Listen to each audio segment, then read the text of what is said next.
Hello bachcho, let us see this problem. 6-point charges, each of same magnitude q, are arranged in different manner as shown in column 2.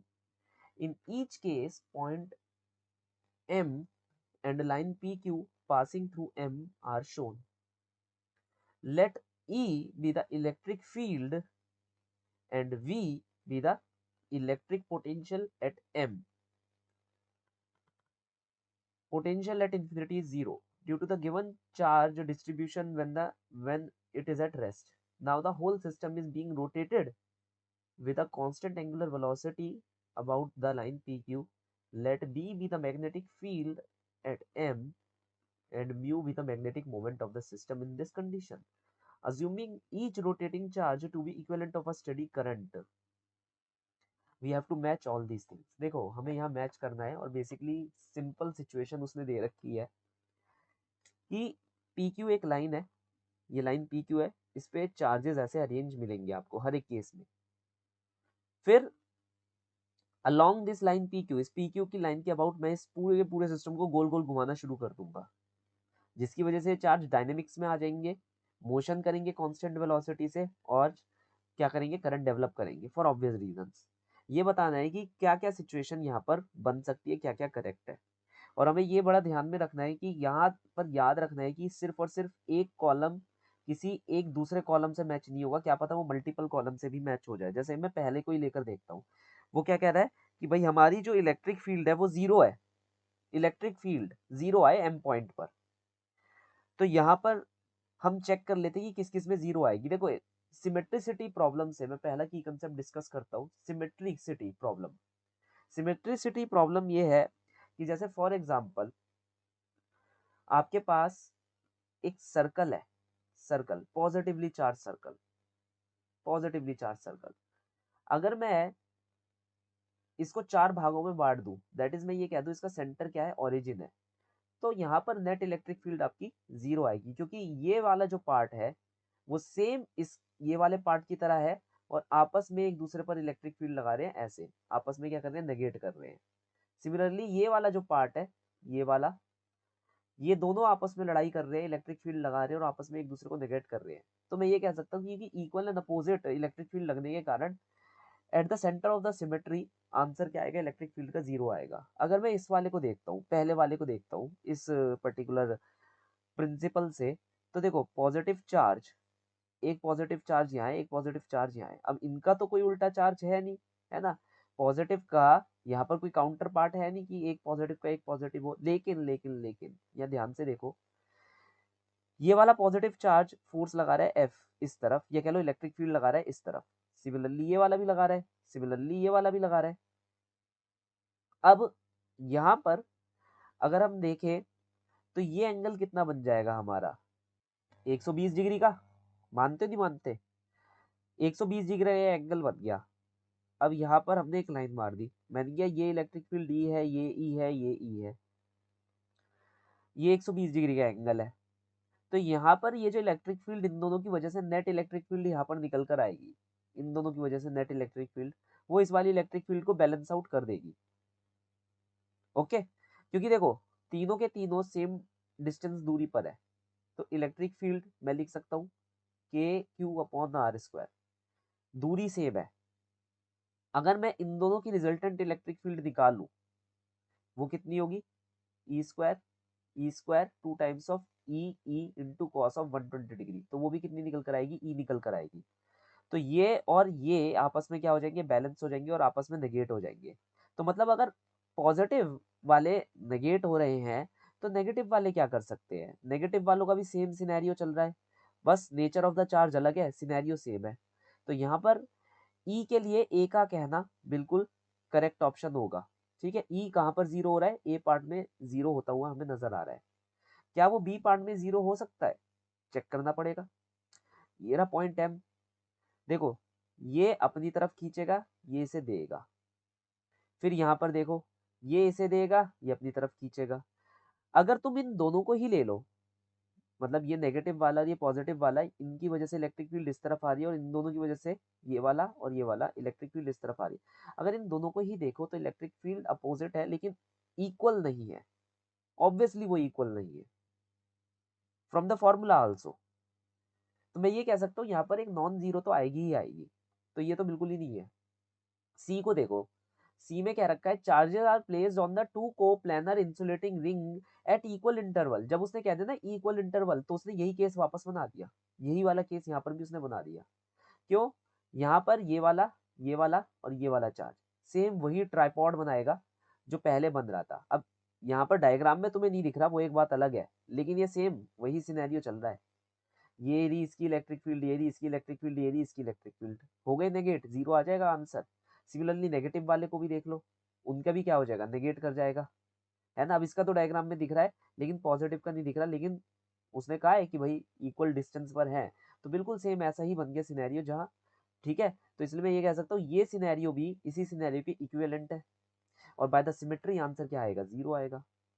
तो ई का हम सी भी लिख सकते हैं, बिल्कुल सही बात। अब ए बी सी डी पर आ जाओ, डी पर आ जाओ, डी पर देखते हैं क्या हो सकता है। देखो, ये नेगेटिव वाला है, अपनी तरफ खींच रहा है, ये नेगेटिव वाला है, अपनी तरफ खींच रहा है, ये नेगेटिव वाला अपनी तरफ, ये नेगेटिव वाला अपनी तरफ, है ना। तो इनके जो रिजल्टेंट निकल कर आएंगे वो आपस में क्या हो जाएंगे, इक्वल एंड अपोजिट, नेगेट कर जाएंगे। ये तो मतलब सोचने की भी बात नहीं है यार, इसमें तो ज्यादा सोचना भी नहीं है, साफ साफ पता चल रहा है, हर चीज आइडेंटिकल है। इनकी दूरी हमारे पॉइंट एम से वो आइडेंटिकल है ना। और ये डिपेंड करता है के क्यू बाई आर स्क्वायर से, दूरी भी सेम, चार्ज भी सेम, कांस्टेंट तो कांस्टेंट रहने वाला है। तो बेसिकली यहाँ पर मैं कह सकता हूँ by the virtue of symmetry, by the virtue of symmetry the answer will be zero, simple as that. चलो पॉजिटिव को भी ले लो भाई, एक पॉजिटिव इस तरफ मार रहा है, ये पॉजिटिव इस तरफ मार रहा है, ये भी आंसर क्या आ जाएगा, जीरो आ जाएगा, है ना। मैं एक करके दिखा देता हूँ, ये देख लो, ये इलेक्ट्रिक फील्ड क्या है, के क्यू अपॉन लेटर से this distance is L, L square, ये भी है के क्यू अपॉन एल स्क्वायर। अब यहाँ पर ये एंगल मान लो थीटा, ये एंगल मान लो थीटा, तो यहाँ पर से अगर तुम ध्यान से देखोगे के क्यू बाय एल स्क्वायर ये कैंसिल हो जाएगा, इसके एक कॉम्पोनेंट से के क्यू बाय एल स्क्वायर, कौन सा component, sine component, sine sine तो ये कैंसिल कर रहे हैं, ठीक है। कौन सा लग रहा है, सिर्फ इन दोनों के द्वारा इस तरफ लग रहा है, टू के Q by L cos component, two times इसलिए लिखा है क्योंकि दोनों ऐड हो जाएंगे, है ना। सिमिलरली नीचे वाले का देखो, नीचे वाले का नीचे की तरफ लगेगा टू के क्यू एल, सॉरी टू के Q upon L square cos theta, ये कैंसिल आउट हो जाएंगे, है ना।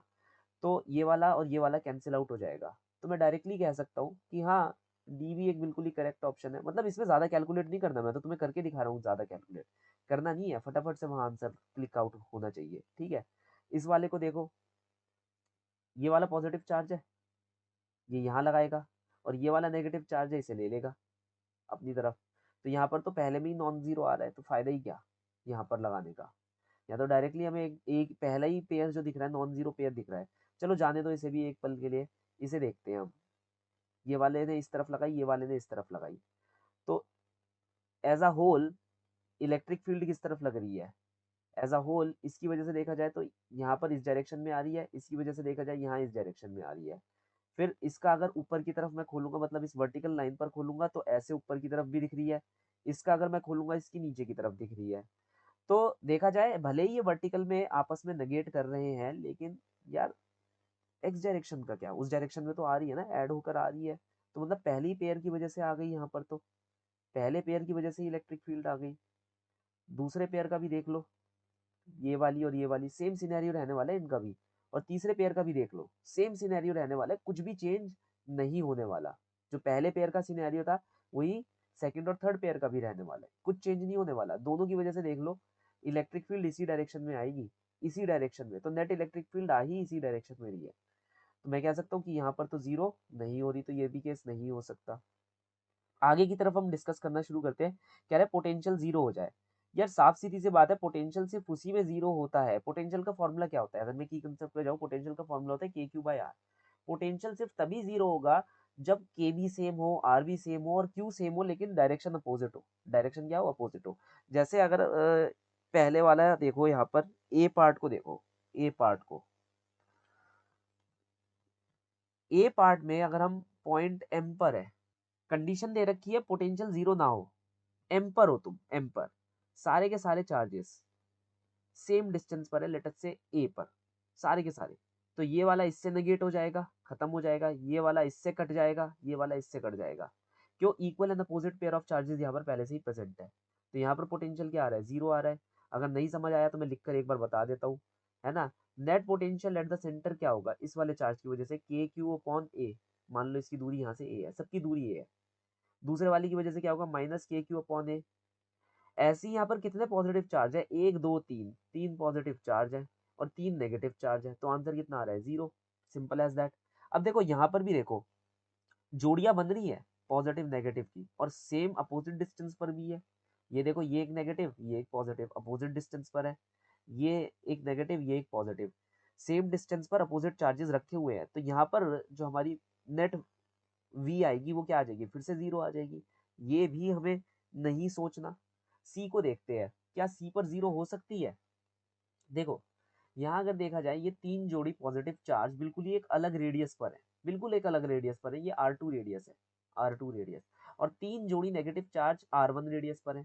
तो यहाँ की नेट पोटेंशियल बनेगी के negative q upon R1 radius plus के positive q upon R2 radius. अब देखो, चाहे भले ही Q और Q सेम हो, मतलब मैग्नीट्यूड वाइज ये दोनों सेम हो, इससे कोई फर्क नहीं पड़ता, R1 और R2 तो अलग है ना, तो बेसिकली यहाँ नेट पोटेंशियल आएगी ही आएगी।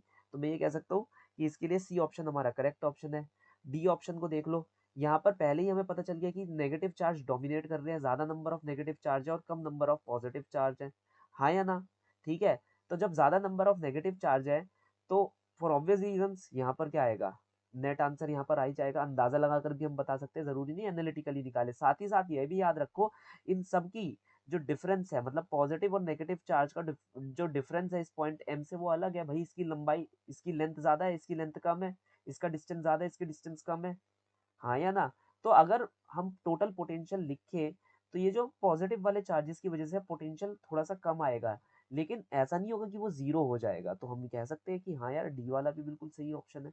अब देखते हैं ई वाले का ऑप्शन, क्या ई वाला सही है। देखो, ये पॉजिटिव चार्ज और ये नेगेटिव चार्ज, अगर हम यहाँ से देखें तो इन दोनों की दूरियां बिल्कुल सेम है, ये दूरी इज इक्वल टू ये दूरी, तो ये आपस में नेगेट कर जाएंगे। या डायरेक्टली यार मैं ये कह सकता हूँ, यहाँ पर मिरर रख दो, तुमने मिरर रख दिया, एक पॉजिटिव चार्ज का एक नेगेटिव चार्ज सेम इक्वल दूरी पर है, तो ये आपस में नेगेट कर जाएगा। ये पॉजिटिव चार्ज, ये नेगेटिव चार्ज नेगेट कर जाएगा, ये पॉजिटिव चार्ज, ये नेगेटिव चार्ज, ये नेगेट कर जाएगा। हमें तो यहाँ पर पोटेंशियल ही तो निकालना है ना। तो जोड़ियां बननी तय है, और जोड़ियां बन भी रही है, ये वाला पॉजिटिव, ये वाला नेगेटिव, सेम डिस्टेंस की दूरी, ये वाला पॉजिटिव, ये वाला नेगेटिव, सेम डिस्टेंस की दूरी, ये वाला पॉजिटिव, ये वाला नेगेटिव, सेम डिस्टेंस की दूरी। तो ये भी फिक्स हो गया कि भाई इसका ई आंसर नहीं होगा। अब आ जाते हैं हम थर्ड वाले पर, कह रहे हैं मैग्नेटिक फील्ड जीरो हो जाए। अब मैग्नेटिक फील्ड जीरो करने के लिए हमें गोल गोल घुमाना होगा हमारे हर एक सिस्टम को। और देखो, मैग्नेटिक फील्ड जो है, बायोट सेवर्ट लॉ डायरेक्टली कहता है, मैं की कंसेप्ट से बताता हूँ। Biot Savart law, mu not upon में 4 pi I cross dl upon r square. ठीक है, आर स्क्वायर, ये क्रॉस मत डालो, आई डॉट डाल लो, तुम लोग फिर क्रॉस को क्रॉस प्रोडक्ट समझने लग जाओगे। I into d l upon r square. खैर, यहाँ पर हमें मेन मकसद किससे है, हमारा मेन मकसद है करंट से। पता है क्यों, यहाँ पर जब पूरा सिस्टम रोटेट करेगा, मेरे को पहले ही समझ आ गया था कि कुछ झोल है। जब पूरा सिस्टम रोटेट करेगा, जहां जहां जिस जिस सिस्टम के अंदर करंट की वैल्यू जीरो होती जाएगी, क्योंकि देखो, अगर मान लो एक पॉजिटिव चार्ज है वो आगे भागे, तो करंट भी सेम डायरेक्शन में पैदा होगा। लेकिन अगर कोई नेगेटिव चार्ज है वो आगे भागे, तो करंट उल्टे डायरेक्शन में पैदा होगा। अगर मैं इन दोनों को एक साथ रख दूं, तो एक आगे की डायरेक्शन में करंट प्रोड्यूस कर रहा है, एक पीछे की डायरेक्शन में करंट प्रोड्यूस कर रहा है, टोटल करंट हो जाएगा जीरो। अब देखो, पहले वाले फिगर में आ जाओ, अगर मैं इसे रोटेट करना शुरू कर देता हूँ, रोटेट करना शुरू कर दिया मैंने, तो ये ऐसे घूमेगा, पॉजिटिव चार्ज, और नेगेटिव चार्ज भी ऐसे घूमेगा। नेगेटिव चार्ज के द्वारा जो करंट बनेगा वो पीछे बनेगा, पॉजिटिव चार्ज के द्वारा जो करंट बनेगा आगे बनेगा, नेगेट हो जाएगा। सिमिलरली ये वाला पॉजिटिव, ये वाला नेगेटिव, ये लोग भी कुछ ऐसा ही करेंगे। तो तुम ये मानकर चलो, ये सारी बातें भूल जाओ, तुम ये मानकर चलो, ये पॉजिटिव, ये पॉजिटिव, ये पॉजिटिव, मान लो ये इस तरफ घूम रहा है, ऐसा घूम रहा है, और इसने प्रोड्यूस करा करंट 3 टाइम्स ऑफ आई। ये नेगेटिव, ये नेगेटिव, ये नेगेटिव, ये भी इसी साइड घूमेगा, लेकिन ये करंट इस तरह प्रोड्यूस करेगा 3 टाइम्स ऑफ आई, है ना। सर्कल्स में ये प्रोड्यूस करेंगे, एक 3 आई इस तरफ प्रोड्यूस हो रहा है, एक 3 आई इस तरफ प्रोड्यूस हो रहा है, आपस में एक दूसरे को काट देंगे, तो यहाँ पर मैग्नेटिक फील्ड क्या हो जाएगी, जीरो हो जाएगी, हाँ या ना। बिल्कुल सर। तो पहले का ए आना तो करेक्ट है। अब हम देखते हैं दूसरे वाले को। दूसरे वाला भी हमारा देखना बहुत जरूरी है भाई। देखो अगर ये ऐसे घूमेगा तो ये पॉजिटिव और ये नेगेटिव, पॉजिटिव ऐसे घूमकर प्लस आई करंट बनाएगा और नेगेटिव ऐसे घूमकर माइनस आई करंट इस तरफ बनाएगा, है ना, तो ये भी आपस में नेगेट हो जाएंगे। देख रहे हो पॉजिटिव नेगेटिव की जोड़ी बन रही है ना यहाँ पर, एक पॉजिटिव एक नेगेटिव, एक नेगेटिव एक पॉजिटिव, एक नेगेटिव एक पॉजिटिव, है ना। तो ये मान लो आपने घुमाया तो नेगेटिव इस तरफ घूमेगा, करंट इस तरफ घूमेगा, है ना, करंट इस तरफ जाएगा, हाँ करंट इस तरफ जाएगा। सिमिलरली ये पॉजिटिव चार्ज है, ये भी आगे की तरफ घूमेगा, ऐसे घूमेगा, तो इसके द्वारा करंट इस तरफ जाएगा, दोनों करंट क्या करेंगे आपस में टकराएंगे, कट जाएंगे।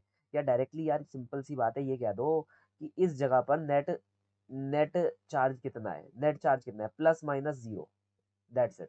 जब चार्ज ही नहीं तो करंट कहाँ से, है ना। तो थर्ड का आंसर मैं ये कह सकता हूँ, थर्ड का आंसर बी भी सही है, बी भी बिल्कुल सही आंसर है ना। सी के बारे में चेक कर लेते हैं, क्या सी के में मैग्नेटिक फील्ड जीरो आएगी, तुम्हें लगता है। मान लो ये ऐसे घूम रहा है, ऐसे ऐसे इस डायरेक्शन में घुमा रहा हूं मैं, ये ऐसे घूम रहा है तो करंट प्रोड्यूस हो गया, यहाँ पर इसमें भी करंट प्रोड्यूस हो जाएगा इस डायरेक्शन में। ठीक है, मान लो ये 3i करंट यहाँ प्रोड्यूस हुआ, यहाँ 3i करंट प्रोड्यूस हुआ। अब एक बात बताओ, ये क्या बन गए, ये तो करंट कैरिंग कॉइल बन गए, current carrying coil. Current carrying coil के द्वारा मैग्नेटिक फील्ड क्या होती है, B equal to mu naught I upon 2r। और अचंभे की बात यह है, दोनों के लिए रेडियस अलग है, भले ही करंट का मैग्नीट्यूड सेम है लेकिन रेडियस क्या है, अलग अलग है। तो अब यहाँ पर मैं लगाऊंगा राइट हैंड रूल, क्या लगाऊंगा, right hand rule. Right hand rule जैसे ही मैं लगाऊंगा मुझे पता चलेगा कि ये जो बाहर वाला पॉजिटिव चार्ज जब ये घूमा, इसके द्वारा जो मैग्नेटिक फील्ड है वो ऐसे इस डायरेक्शन में आएगी, है ना, कितनी आएगी, म्यू नॉट, मैं कलर चेंज कर लेता हूँ लिखने के लिए, mu naught I upon 2 times of R2, let us से ये बाहर वाली डिस्टेंस है R2, है ना। अब करंट दोनों के अंदर सेम है, उतना लोड नहीं लेना, वो 3i आया या 2i आया कैसे आया, मेरा मेन मकसद ये था कि ये करंट सेम है। 3 मैंने सिर्फ इसलिए देखा है क्योंकि 3 चार्ज पार्टिकल्स यहाँ पर थे, है ना, तो उसे भूल जाओ, करंट सेम है। क्यों, 3 चार्ज पार्टिकल्स बाहर है, 3 चार्ज पार्टिकल्स अंदर की साइड है ना, सेम उनका चार्ज जो है सेम है। तो यहाँ पर से हमारे पास क्या आया, mu naught I upon 2r2, अंदर के लिए क्या आ जाएगा, similarly mu naught I upon 2r1, लेकिन जो डायरेक्शन होगा वो होगा अंदर की तरफ, नीचे की तरफ।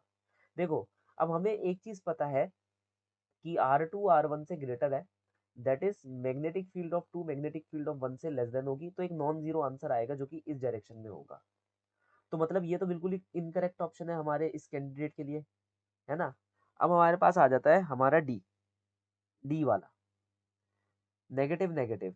अगर तुम इसे घुमाते हो यार तो यहाँ नेगेटिव नेगेटिव की एक जोड़ी बन गई, पॉजिटिव पॉजिटिव की एक जोड़ी बन गई, नेगेटिव नेगेटिव की एक जोड़ी बन गई। तो इसके द्वारा करंट इस डायरेक्शन में, इसके द्वारा करंट इस डायरेक्शन में, इसके द्वारा करंट इस डायरेक्शन में। साफ साफ पता चल रहा है यार कि एक मतलब non negative, sorry non zero magnetic field at the M produce होगी होगी। 3 सर्कुलर कॉइल हमारे पास बनते हुए हमें नजर आ रहे हैं, 3 सर्कुलर कॉइल, ये देखो 3 सर्कुलर कॉइल बनते हुए नजर आ रहे हैं। इसके द्वारा मैग्नेटिक फील्ड बाहर, ये जो बीच वाला है उसके द्वारा मैग्नेटिक फील्ड अंदर की तरफ, और ये जो लास्ट वाला है इसके द्वारा मैग्नेटिक फील्ड बाहर की तरफ। मान लो अगर ये दोनों एक दूसरे को नेगेट भी कर जाते हैं तो ये तो बच ही जाएगा ना, तो मैग्नेटिक फील्ड जीरो कहाँ से हुई, है ना। तो इस केस में भी नहीं हो सकता। ई वाले केस को देखो, अगर ये घूमना शुरू कर दे, अरे यहाँ तो पहली पॉजिटिव नेगेटिव की जोड़ी बन गई, देखो नेट करंट वो सॉरी नेट चार्ज ही जीरो हो गया, है ना। ये पॉजिटिव घूमेगा इस तरफ तो करंट इस तरफ प्रोड्यूस करेगा, नेगेटिव भी घूमेगा इस तरफ तो करंट इस तरफ प्रोड्यूस करेगा, है ना। तो यहाँ पर करंट इक्वल एंड अपोजिट हो जाएगा, आंसर क्या आ जाएगा, जीरो आ जाएगा। देखो यहाँ पर जोड़ी तो बना ही रहे हैं हम, है ना। तो डायरेक्टली मैं ये कह सकता हूँ ई ऑप्शन करेक्ट ऑप्शन है इस वाले के लिए, ए बी और ई। सेकंड के लिए क्या हो गया, ए बी और ई। देखो ऐसे ही एनालाइज करना है हमें, कोई वहां पर कैलकुलेट नहीं करना, बहुत धीरे धीरे आराम आराम से प्यार से करेंगे। सारी चीजें हटा देता हूँ। अब कौन सा रह गया, mu is not equal to zero. Mu magnetic moment, magnetic moment किसमें जीरो नहीं होगी। देखो मैग्नेटिक मोमेंट के बारे में मैं तुम्हें 4 शब्द बता देता हूँ यहाँ पर। Magnetic moment is I A vector, mu vector equal to I A vector. अब एरिया वेक्टर कहीं ना कहीं तो फॉर्म हो ही जाएगा, वो हम देख लेंगे। बेसिकली ये डायरेक्टली डिपेंड कर रहा है, ये भी करंट पे डिपेंड कर रहा है। वह केसेस जिसके अंदर हमारे पास नेट करंट जीरो हो सकता है, नेट करंट क्या हो सकता है, जीरो हो सकता है, वहां पर मैग्नेटिक मोमेंट जीरो होने की प्रोबेबिलिटी बहुत ही ज्यादा है। और हमारे को क्या कंडीशन दे रखी है कि भाई मैग्नेटिक मोमेंट जीरो ना हो, तो बस वो कंडीशन देख लो जहां पर मैग्नेटिक मोमेंट जीरो हो रहा है इजीली। जैसे इस केस में जीरो हो रहा है ना, पॉजिटिव नेगेटिव हमने अभी भी करा है। जिसमें जीरो हो रहा है वो देख लेते हैं। ये पॉजिटिव नेगेटिव यहाँ जीरो हो रहा है, क्यों, ये घूमेगा तो इक्वल एंड अपोजिट करंट बनाएगा। यहाँ पर जीरो हो रहा है, यहाँ पर भी क्या हो रहा है, जीरो हो रहा है। और देखते हैं पहले वाले केस में भी जीरो हो रहा है, यहाँ पर भी जीरो हो रहा है। बचे कौन से, ये दो केस बचे। और लाजमी बात भी है यार, लाजमी बात भी है कि यहाँ जीरो हो नहीं सकता, क्योंकि यहाँ का चार्ज जिस तरफ घूमेगा, यहाँ का चार्ज जिस तरफ घूमेगा, तो हम क्या कह सकते हैं, मतलब ये चार्ज ऐसे घूमा ऐसे, तो इसने यहाँ करंट प्रोड्यूस करा, ये यहाँ घूमा तो इसने ऐसे करंट प्रोड्यूस करा, है ना। तो यहाँ पर जो एरिया है, या चलो तुम्हें निकाल कर ही दिखा देता हूँ, छोड़ो सारी बातें। यहाँ पर मैग्नेटिक मोमेंट बाहर वाले की वजह से क्या होगा, it will be I into इसका एरिया। कितना एरिया है देखो, पाई आर टू स्क्वायर, ठीक है। और इसका क्या होगा, आई पाई आर वन स्क्वायर। अपोजिट है, अपोजिट है तो दोनों क्या करेंगे, माइनस करेंगे एक दूसरे में, है ना। जैसे राइट हैंड रूल लगाओ तो इस वाले का मैग्नेटिक मोमेंट नीचे की तरफ बनेगा और इस वाले का मैग्नेटिक मोमेंट ऊपर की तरफ बनेगा, तो हो जाएगा pi I r two square minus pi I r one square. तो ये एक नॉन जीरो वैल्यू आ रही है, ये क्या आ रही है, नॉन जीरो वैल्यू आ रही है। सिमिलरली इस केस को देख लो, यहाँ पर ये भी घूमना स्टार्ट कर देंगे, ये भी घूमना स्टार्ट कर देंगे। अब इसका मैग्नेटिक मोमेंट इसे तो नेगेट कर सकता है, क्यों, इस वाले का जो मैग्नेटिक मोमेंट होगा ये इस तरफ भागेगा तो करंट किस तरफ भागेगा, इस तरफ भागेगा, तो इसका ऊपर की साइड होगा, इस वाले का मैग्नेटिक मोमेंट नीचे की साइड होगा। आपस में इक्वल एंड अपोजिट है, कैंसिल आउट कर सकते हैं, कोई बड़ी बात नहीं है। लेकिन ये वाला तो रह जाएगा ना, तो इसमें ये वाला हमेशा रह रहा है, तो इसके हिसाब से मैं कह सकता हूँ डी भी बिल्कुल सही है ना। तो दो ऑप्शन हमारे पास फोर्थ के लिए आ गए कि सी ऑप्शन और डी ऑप्शन, दो ऐसे ऑप्शन है जिसमें ना ही करंट जीरो हो रहा, जो कि प्रूव करता है कि मैग्नेटिक मोमेंट इन दो केसेस के अंदर तो कभी जीरो हो ही नहीं सकता। साथ ही साथ हमने प्रूव करके देख भी लिया, वेरीफाई करके देख भी लिया by the formula. So the final solution for the following problem is, for the column number 1, electric field can be zero only in A, C, D of the column 2. Potential cannot be equal to zero for the C and D. Magnetic field can be zero for A, B and E in the column 2, and magnetic moment is non-zero for the column C and D. Hope you understood well. Best of luck.